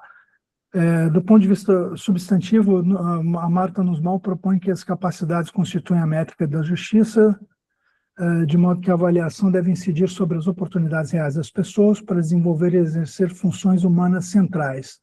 A teoria também introduz a ideia de um limiar de suficiência, por assim dizer, segundo a qual a justiça exige assegurar a cada pessoa um nível mínimo de capacidades, abaixo do qual não há vida plenamente digna.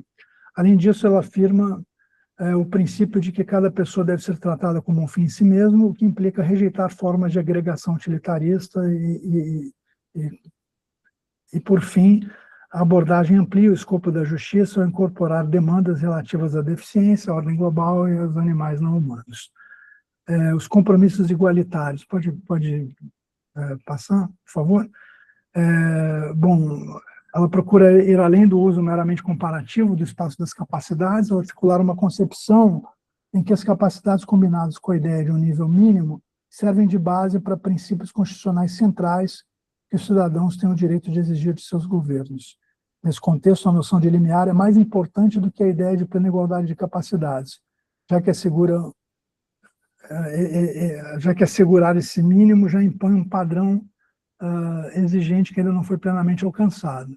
Acima desse limiar, a teoria admite compatibilidade com diferentes concepções de distribuição, razão pela qual se trata de uma teoria parcial não completa da justiça distributiva. Vou falar aqui rapidamente da lista das capacidades. Bom, capacidades funcionais, diferentemente do Amartya Sen, ela propõe uma lista de capacidades, né? Então, a lista de capacidades, ela define um núcleo mínimo de justiça, isto é, um patamar de capacidades que toda ordem política justa deve assegurar a cada pessoa. Ao mesmo tempo, essa lista pretende ter validade universal, mas permanece aberta à revisão, à especificação democrática e à deliberação pública. As capacidades não são tratadas de forma isolada, mas como um conjunto interdependente. Por fim, a lista funciona como base para a crítica institucional, servindo como um critério para avaliar instituições, políticas públicas e formas de exclusão ou privação. Pode passar a lista. A lista, depois vocês veem, uma lista, passar esse slide, por favor. Tá, agora aqui só vou listar algumas críticas e a gente termina, tá? Para fechar um... E aí, o que eu tinha trazido como complemento, a gente deixa para uma outra ocasião ou discute a partir do material que a gente disponibilizar. O meu e-mail está no material, se alguém quiser me mandar um e-mail para discutir especificamente alguma das questões, é um prazer. Tá? Então, vamos lá. Indeterminação da métrica, do POG, da Erin Kelly, problemas de publicidade, Kelly, risco de perfeccionismo, Kelly, Erin Kelly, né? Dilema da distintividade, também Erin Kelly, potencial estigmatização, POG e defesa de um recursismo sofisticado. Que essa defesa do recursismo sofisticado é a que eu mencionei, que está no Measuring Justice, que ele defende uma perspectiva recursista às críticas do Sen, ali naqueles determinantes de qualidade de vida. Essas críticas que eu listei aqui, eu estou resumindo aqui, não vou nem entrar nelas, elas estão no Measuring Justice. Tem um artigo da Erin Kelly no Measuring Justice que afirma que, sobretudo, a perspectiva, que essa perspectiva tem um risco de perfeccionismo. Pode passar o slide. Críticas à lista de Nussbaum, né? Então, a lista derivada de um ideal aristotélico de um padrão ocidental específico, insuficiente aderência à experiência de mulheres em contextos menos desenvolvidos. Essas duas críticas vocês podem ver na na Ockham, na Susan Moller Ockham, também está na bibliografia, e essas últimas críticas vocês podem ler na tese de doutorado da San Romanelli, que faz parte aqui das Serras, e, enfim, que ela dedica um capítulo muito interessante, fazendo uma crítica ao enfoque das capacidades em termos cosmopolitas, defendendo uma abordagem recursista. Então, vinculações a concepções específicas de bem, tensão com pluralismo moral, risco de paroquialismo, universalização de entendimentos situados, aproximação ao liberalismo abrangente, não político, portanto, a ideia de consenso sobreposto, tudo isso não sustentaria, né? E a Ação também faz uma crítica interessante, que ela fala, bom, essas capacidades mínimas, será que elas são tão mínimas assim? Elas parecem mais um ideal de sociedade, um ideal social, né? Parece algo muito mais exigente, né, em termos muito mais próximos ao ideal social do que até de uma teoria da justiça, né? Quer dizer, então ela apresenta algo como uma coisa minimalista, mas parece que no fim das contas ela exige muito mais do que algo minimalista. Pessoal, com isso eu encerro. Só uma coisa aqui, o estudo de caso das capacidades aplicadas à crise climática, eu posso retomar no curso que eu vou dar de justiça climática. Basicamente, é dizer que as capacidades elas influenciam, sobretudo, em políticas de adaptação, mais do que nas de mitigação, não que as de mitigação não sejam importantes, mas porque as políticas de adaptação elas são mais urgentes e têm a ver com injustiças, então as pessoas mais vulneráveis, né, elas vão ter muito mais dificuldade de se adaptar às mudanças climáticas e, portanto, a partir de um enquadramento à luz do enfoque das capacidades, elas teriam carentes das capacidades básicas para lidar né, com essas questões, né? Isso a gente vê nessas enchentes, nessas tragédias que a gente vê. Tragédias não, porque não é tragédia em sentido clássico, né? Mas são decisões humanas que acabam causando essas catástrofes e os mais vulnerabilizados acabam tendo muito mais dificuldade de se adaptar nessas condições. Pessoal, muito obrigado pelo tempo, desculpa por ter passado aí o tempo, e desculpa também no começo que deu aquele problema da apresentação, mas eu espero que isso não tenha comprometido. Ulisses, acho que não tem necessidade nenhuma de pedir desculpas, né? Ao contrário, a gente que tem a agradecer, realmente, né? Uma aula muito, enfim, com muitas informações, muitas questões, relações, então já vamos, assim, aproveitar o nosso tempo, né, pessoal, e está aberto para questões. A gente vamos continuar, né, como a gente tem feito nas últimas aulas, a gente agrupa ali as questões e vamos fazendo essas rodadas e o Ulisses vai respondendo. Então, está aberto aí para questões.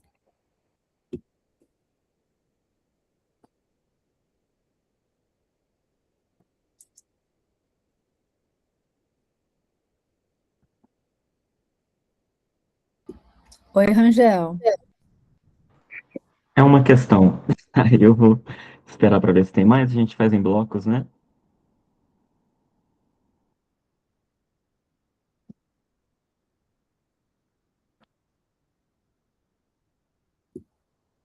Eu já entro na sua questão, então, também. Tá, já. Eu estava pensando um pouquinho. Tá. Eu posso já formular, então? Tá, joia. Só antes de fazer a minha questão, enquanto o pessoal pergunta, eu vou fazer enquanto o pessoal pensa, né? Vou fazer uma propaganda também, porque essa aula do Ulisses, eu acho que tem tudo a ver com o segundo livro da Cátedra Serras de Minas, que foi a cátedra do professor Álvaro, né? Então, para quem não sabe, as Serras todo ano elegem um catedrático.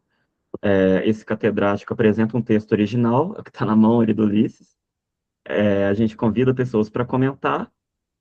O catedrático faz uma réplica e tudo vira um livro depois. E a cátedra do professor Álvaro foi justamente sobre por que uma teoria ideal de justiça.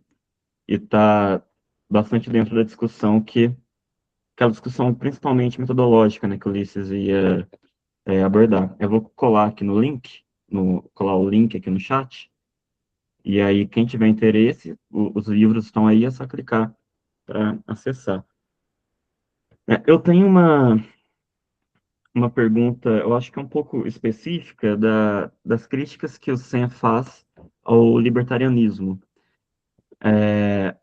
O Ulisses falou para a gente que uma dessas críticas é sobre os resultados indesejáveis que as teorias, por exemplo, do Nozick, que poderiam propiciar, né, poderiam atingir. O Amartya Sen também é um crítico do próprio utilitarismo, né, como o próprio Ulisses falou. Você acha que é possível, Ulisses, identificar nessa crítica que o Sen faz ao libertarianismo um escopo, um fundo ali também utilitarista ou, em sentido amplo, até talvez o termo mais correto seja consequencialista? Eu sei que a crítica não é só essa, mas enfim, talvez tenha ali um limite na teoria do Sen que, de certa forma, também resvale ali num certo consequencialismo quando ele pensa em arranjos desejáveis ou arranjos não desejáveis. Eu queria ver se para você faz sentido esse tipo de interpretação, especificamente da crítica dele ao não só ao Nozick, né, mas ao libertarianismo em geral. A pergunta seria essa. Posso responder direto? Faz assim, tem a do Bruno, e daí a gente Ah, vai ir dois e eu vou ficando assim para. Não sei se você está, depois você pode acho que ler, mas eu leio aqui a do Bruno junto, né, com a do Rangel. Eu gostaria de entender como o enfoque das capacidades é entendido a partir da discussão da teoria ideal e não ideal. Você pode falar sobre essas duas, por favor?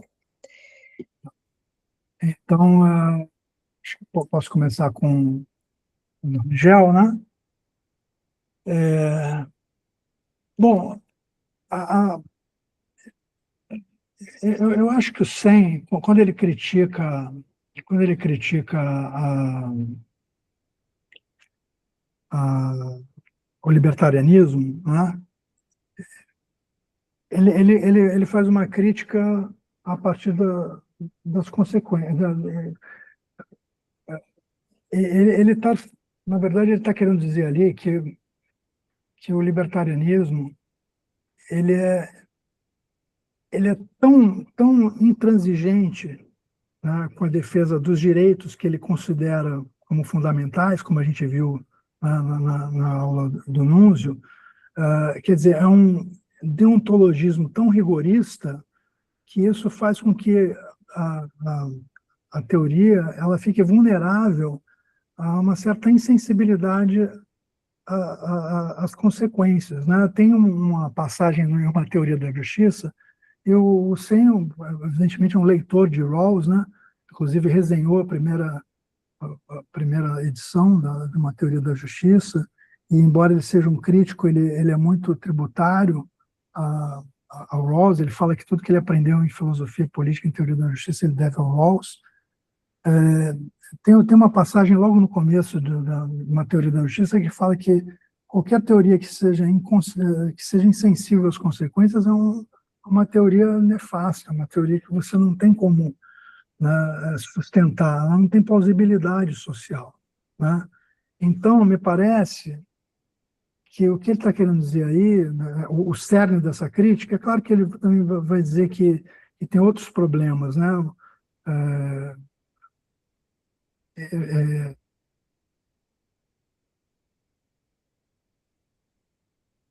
mesmo a Lanuse, que também trabalha na noção de teoria da justiça, de uma teoria ideal. Quer dizer, tem todo um aspecto metodológico também que o Sen rejeitaria, mas principalmente acho que a questão é essa. Agora, o utilitarismo, ele tem uma... Ele é classificado muitas vezes como uma teoria consequencialista. O Rawls ele não gosta de dividir assim, né? Uma teoria da justiça ele coloca como teorias utilitaristas, elas são teorias que têm elas definem o bem e o justo é maximizar o bem. Então tem um aspecto mais teleológico, né? Ao passo que o consequencialismo seria algo mais a ver com consequências. Tem um lado consequencialista no utilitarista, sim. E o Sen, inclusive, quando ele critica o utilitarismo, ele vai dizer que o consequencialismo do utilitarismo é uma virtude do utilitarismo. É algo que é bom. Ele não rejeita toda a construção utilitarista, né? O que ele vai criticar no utilitarismo é justamente que o peso que se dá, né, às utilidades, ele não é você dizer, bom, todo mundo, todos têm um peso igual em termos de utilidades. Ele vai rejeitar isso, até porque ele rejeita a própria métrica, né? Uma métrica, seja num sentido subjetivista, no sentido hedonista, à la Bentham, seja no sentido de preferências. Então já começa que isso não é adequado, porque isso tem um grau de subjetividade, não permite comparações interpessoais e por aí vai, né? E segundo, que essa atribuição de pesos, ela não diz nada sobre você lidar com o que ele considera injusto. Você pode ter desigualdades também muito profundas, você pode instrumentalizar certas pessoas, certos grupos, porque o que está em jogo no utilitarismo é a maximização da utilidade. Então, se está maximizando a utilidade, você pode instrumentalizar pessoas, grupos, etc. Então, acho que, para finalizar, não é que o consequencialismo é um problema, a falta de consequencialismo é um problema no libertarianismo, e o consequencialismo seria bom no utilitarismo e acabou. Né? O Sen, ele qualifica, não tem nada contra o consequencialismo, mas desde que seja, né, com as métricas corretas. E no caso do libertarianismo, nem tem sensibilidade às consequências. Isso já seria um defeito incontornável, né? Então, acho que, não sei se eu respondi, mas... E a do Bruno... Bom, Bruno, obrigado pela pergunta. Não, exatamente, eu tinha um slide dedicado a isso, né? Que é essa questão da crítica, né? Do Sen à teoria ideal, e é interessante porque nesse livro, né, que foi publicado com a cátedra, tem um artigo muito bom, né? Então, na verdade, o Sen, ele vai considerar que as teorias ideais, elas são procrastinadoras, elas deslocam o foco, né? Vai dizer, bom, o que é importante não é você saber o que é uma sociedade perfeitamente justa, né?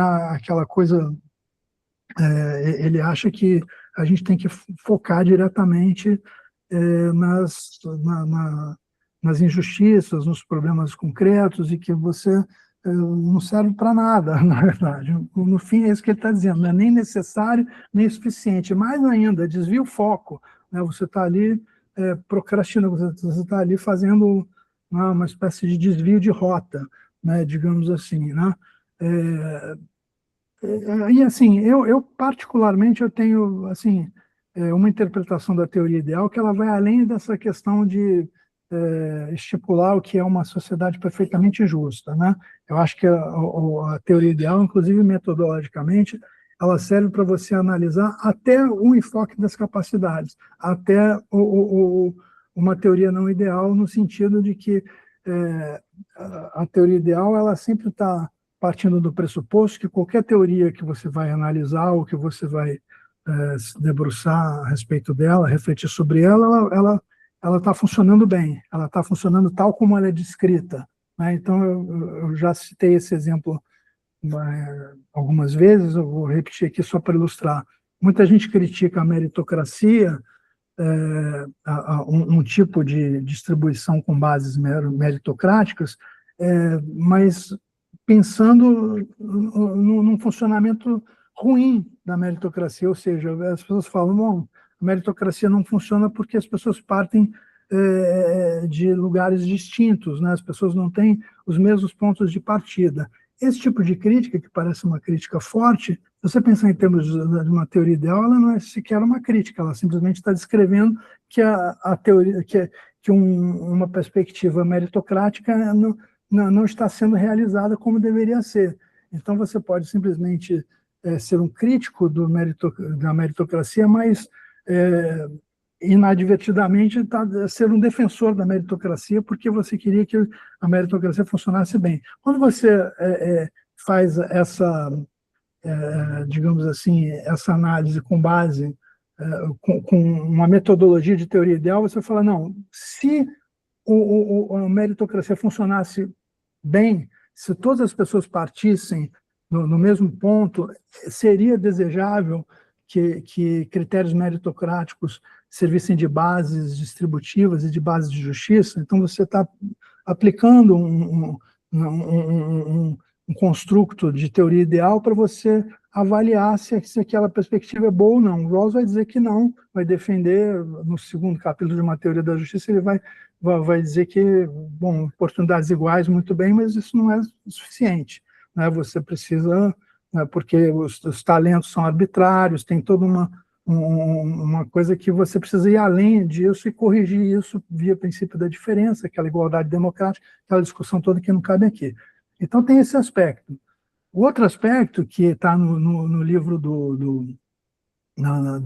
da cátedra, né, que o Álvaro traz, né, é que na verdade, o que o Álvaro vai dizer é que, salvo em casos extremos, né, os juízos substantivos sobre justiça institucional, elas dependem de um ideal normativo que forneça critérios de avaliação e orientação, né? Então, em algum momento, você vai precisar de uma teoria ideal para você lidar com questões que não são tão extremas, não são tão claras. Evidentemente, o Sense ampara muito em casos extremos, que realmente talvez eles não precisem mesmo de uma teoria ideal para você lidar com casos extremos, de pobreza extrema, etc. Realmente está, mas tem uma série de outras questões que seriam, que só são inteligivelmente discerníveis e que você tem critérios para avaliação com base numa perspectiva ideal, né? E isso porque o Álvaro vai dizer, o Álvaro de Vita, que a teoria ideal ela permite distinguir certas prioridades, né, entre injustiças, avaliar reformas institucionais, julgar se essas mudanças representam melhoras genuínas. E o Tommy Shelby também tem uma defesa interessante da teoria ideal, que ele fala, muito bem, precisamos lidar com as injustiças, mas a gente sempre tem que ter um olho na injustiça, mas também um olho em pensar como, ao mesmo tempo que você está lidando com injustiças, você está erguendo uma sociedade justa. Então, você precisa também ter critérios para que você saia do lugar, não fique só apagando incêndios, né? Então, às vezes, dá a impressão que se você foca só em corrigir injustiças, você está permanentemente corrigindo injustiças, porque aquilo que causa essas injustiças continua não criticado, não avaliado, não problematizado, né? Então, para terminar, o Álvaro de Vita fala uma coisa interessante, que ele fala que se você não tem esse horizonte normativo de uma teoria ideal, você corre o risco de não ter uma direção crítica, né, e se acomodar a uma situação de status quo, né? Então, eu acho que o foco na teoria não ideal ele é importante. Aí outra coisa, que eu também acho que está completamente equivocado, essa dicotomia entre teoria ideal e não ideal. Quer dizer, se você trabalha com teoria não ideal, nossa, a teoria ideal você tem que exorcizar a teoria ideal e vice-versa. Não, eu só trabalho com teoria ideal. Quer dizer, são coisas complementares. Você pode ter, inclusive, pensar a justiça em termos de módulos, em que você tem um módulo de teoria ideal, um módulo de teoria não ideal, um módulo que você vai tratar de questões domésticas, um módulo que você vai trabalhar questões de justiça global, e tenta articular esses módulos. Nem sempre tudo vai ficar compatível e tal. Às vezes pode ser que você tenha que ir fazer alterações, abrir mão de certas coisas, ou enfim, desistir de certos caminhos, mas eu acho que esses enfoques, eles não podem ser dicotômicos, né? Eles não podem ter essa coisa de quem trabalha com... Mesmo em questão de justiça climática, a gente vai ver aqui as pessoas... qualquer livro que você pegar hoje de justiça climática, já começa assim, justiça climática é um caso de justiça não ideal. Realmente, mas isso não significa que princípios ideais não podem também orientar nesse tipo de problema, entende? Mas isso a gente deixa para outro curso, para outra aula. É isso, eu não sei se eu me estendi muito. Obrigado, Ulisses. Então, agora acho que vamos pegar mais duas questões que surgiram ali, né? A Sam Romanelli está ali com a mão, e tem o Alessandro Leme. Então, a Sam pode fazer a questão dela e depois eu leio. leio. O Alessandro primeiro, eu só se tiver espaço. Pode deixar o Alessandro primeiro. Se sobrar tempo para mim, fica para mim. Não, então, a do Alessandro boa noite, professor Ulisses, gostaria de saber se sua opinião sobre a crítica feita a Rawls, acusando de uma teoria exclusivamente recursista. Penso que a teoria de justiça de Rawls é sobremodo superior à mera métrica distributiva dos bens primários. A sensação é que teóricos da abordagem das capacidades focam unicamente na distribuição dos bens primários e ignoram os princípios de justiça que dão a base da teoria da justiça enquanto equidade. Então, acho que tem essa questão, acho que dá para complementar com a sua, são duas, né, então. Não, eu ia perguntar, em parte, meio para animar a discussão, porque eu tenho sentido que a gente está com poucas questões nas aulas. Eu ia perguntar para você, Ulisses, uma pergunta difícil, mas que eu sei que você sabe a resposta. Eu ia pedir para você falar para a gente um pouco o que você pensa sobre o Amartya Sen e a Martha Nussbaum em termos de igualitarismo, né? Mas mais especificamente sobre o Amartya Sen, porque o Amartya Sen, de certa maneira, ele não abdica do igualitarismo, né? E, ao mesmo tempo, ele cria uma teoria que tem um requisito informacional muito pesado para o igualitarismo, e uma teoria que, por não ser uma teoria ideal, cria uma complicação muito importante em termos de equalizandum, né? O que é um equalizandum numa teoria que é permanentemente não ideal, está igualando as pessoas em relação a que patamar? Né? E ainda é um equalizandum que tem informacionalmente requisitos extremamente pesados, porque dizem respeito a liberdades em exercício potencial e efetivo completamente díspares, que vão desde estar apto à leitura, livre de doenças facilmente evitáveis e capacidade de ter um casamento satisfatório, uma boa relação com o sistema político do seu país, e seja lá mais o que for, porque isso não está, o Amartya Sen não faz uma lista de capacidades, né? Mas as capacidades às quais ele faz referência são amplas, como as capacidades listadas pela Nussbaum, né?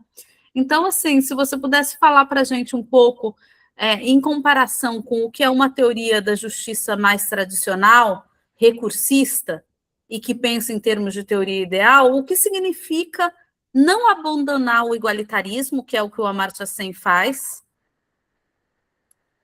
com esse combo, que é esse requisito informacional gigantesco, e não ser teoria ideal.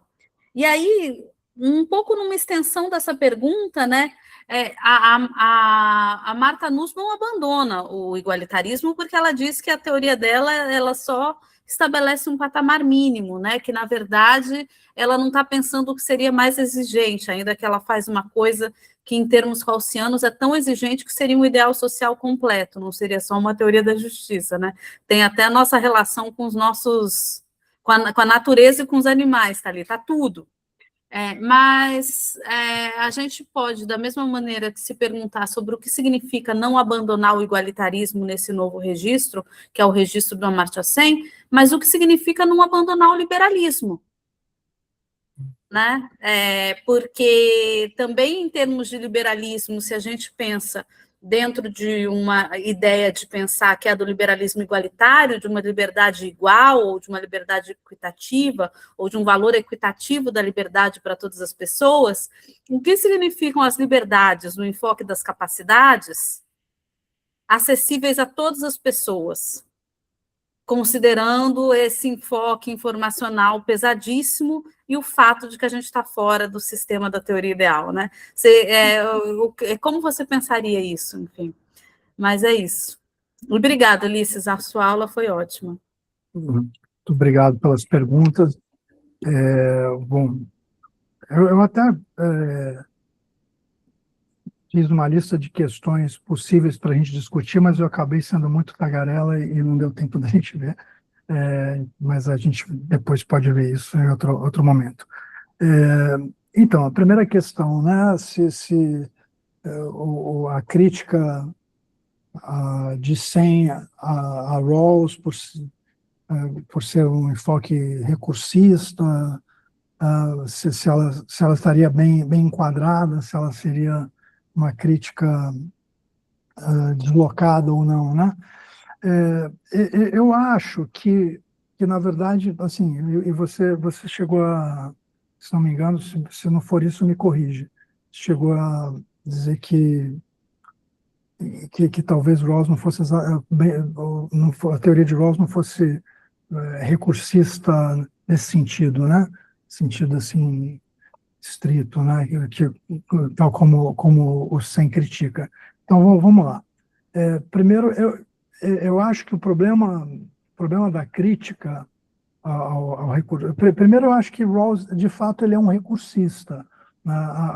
Os bens primários, ele é um exemplo de uma abordagem recursista, né? Tanto que até na apresentação, quando eu apresentei a crítica das capacidades ao recursismo, eu usei os bens primários rawlsianos e não outro recursismo, como Dworkin, etc. Então, primeira questão, eu acredito que enquadrar Rawls, a teoria de Rawls, né, como recursista, eu acho que é correto do ponto de vista analítico, né?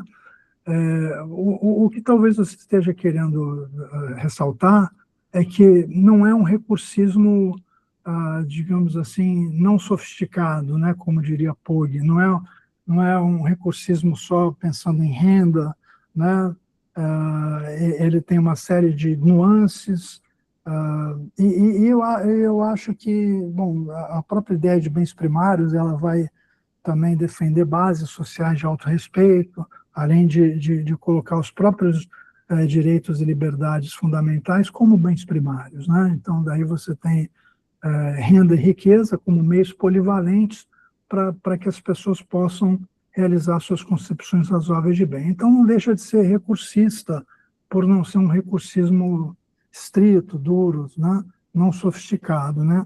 O que eu acho que onde eu acho que o Sen erra a mão, né, na crítica a Rawls, primeiro, talvez em não capturar essa sofisticação da perspectiva dos bens primários rawlsianos e a própria flexibilidade, né, dos bens primários, né? E eu acho que tem no Justiça como Equidade uma reformulação que saiu em 2003 pela Martins Fontes e o original de 2001. Tem um item no capítulo 5, se não me engano, 4, acho que é 4, que ele fala lá das instituições, que o Rawls tenta responder a essas críticas de inflexibilidade dos bens primários. E tem também um texto do Álvaro de Vita, muito bom, que é do Liberalismo Igualitário, Sociedade Democrática e Justiça Internacional, que também procura, o capítulo 3, que ele procura responder também a essas críticas, né, dessa inflexibilidade. E, além disso, eu diria também que o Amartya Sen, aliás, isso é uma coisa que eu percebo nos teóricos políticos de um modo geral, e o Rawls sempre fala isso quando ele vai explicar qual é a perspectiva, né, que ele defende em termos metodológicos, e o Samuel Freeman cansa de bater nessa tecla, mas quando chega a discussão, ela fica parecendo que isso não é levado em conta, né? Que é o fato da perspectiva de Rawls, ela não ser um caso de justiça alocativa aqui não no sentido econômico, da teoria econômica do mercado alocar bens, mas no sentido de você identificar quem está com necessidades e alocar recursos. A justiça como equidade do Rawls não se trata disso. Então, quando eu escuto coisas do Nozick, do próprio Dworkin, tratando a teoria do Rawls como se fosse isso, me surpreende, porque eu falo, meu Deus, as pessoas estão... Bom, claro que eles são espertos, inteligentes e provavelmente leram isso, sabem muito mais do que a gente, ou pelo menos que de mim, mas às vezes me parece que isso passa meio que batido, né? Estou dizendo isso porque quando a gente vai para comparar o enfoque das capacidades do Rawls, os bens primários, principalmente quando a gente fala de renda e riqueza, eles trabalham nessa chave da justiça procedimental pura e não alocativa. Então, ela incide sobre instituições, sobre estrutura básica, né, de modo que isso aí vai permanentemente fazendo ajustes para que a sociedade ela vá caminhando, né, para uma sociedade que preserve os compromissos igualitários e que, enfim, se sustente como uma sociedade justa, né? Então, acho que às vezes a discussão ela fica um pouco nessa chave, né? E aí acaba, quer dizer, ela omite essa distinção e acaba, daí talvez o que você pensou, né? De pensar a teoria do Rawls dos bens primários como aquela coisa que você vai estar ali alocando e tal, e não a partir de uma ideia de justiça procedimental pura, que na verdade, ela não determina, ela não tem um critério independente do próprio procedimento para, digamos assim, funcionar, né? Ela não tem assim um padrão. É claro que o Rawls suaviza isso, relaxa um pouco isso, quando ele fala, por exemplo, no liberalismo político, que um princípio de necessidade que cobrisse ali as necessidades mínimas, ele está pressuposto, digamos assim, né, para que os próprios princípios de justiça que são regulados pelo princípio da diferença, etc., possam funcionar de uma forma assim, coerente, né, que isso se articule. Mas o cerne não é princípio alocativo, necessidade, ou a questão lá do redress, como ele discute numa teoria da justiça, que seria princípios de realocação, reparação, e por aí vai, né? Então, talvez tenha alguma coisa nesse sentido que talvez me incomode, eu não sei se é exatamente isso, né? Mas, enfim, espero ter respondido. Qualquer coisa, tá o meu e-mail lá no material, a gente pode seguir essa discussão. Obrigado pela pergunta.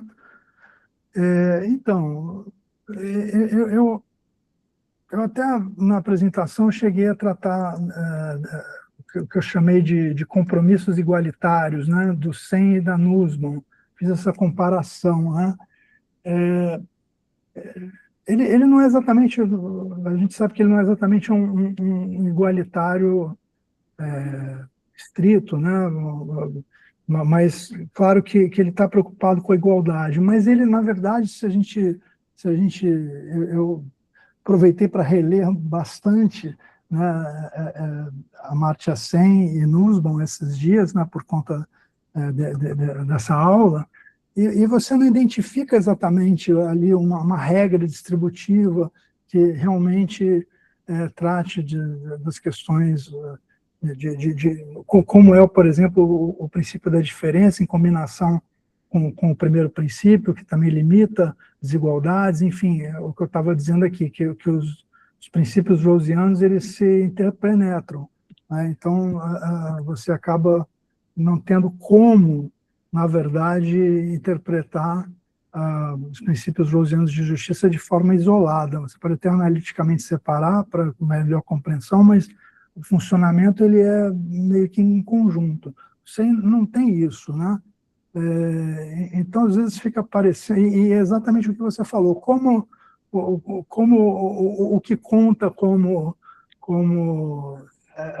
digamos assim, os exemplos que ele dá de capacidades, eles são tão amplos e são tão difíceis de serem operacionalizados que, no fim das contas, a impressão que eu tenho é que ele acaba meio que, se você levar a teoria às últimas consequências e a partir do que ele se compromete, acaba sendo um nível muito básico, também, assim, muito mínimo,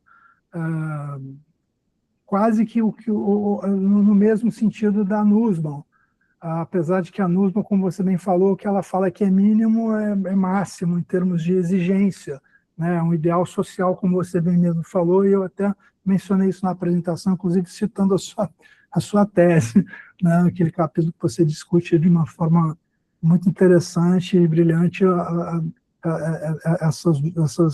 esses compromissos que essa lista da Nussbaum acaba, né, se colocando. Inclusive, me parece que coloca esse ideal dela com o liberalismo político e com o consenso sobreposto algo completamente impossível, né? Se você seguir aquela lista, você praticamente enrijece tudo. Então, o SEM ele não entra nessa de ficar ali fazendo lista, evidentemente. E também, como não trabalha com teorias ideais, fica difícil ele pensar em termos de critérios igualitários mais robustos se ele está preocupado apenas com a correção de certas injustiças mais gritantes. Então, nesse mesmo artigo que eu recomendei a leitura, né, que é o artigo do Álvaro, tem uma passagem que eu acho que, se não me engano, ele fala que no fim a perspectiva do 100, né,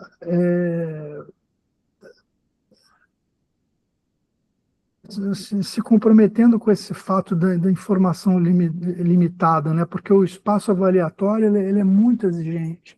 Então fica assim, fica muito pouco claro, né, o que a perspectiva implica se você for levá-la às últimas consequências, né?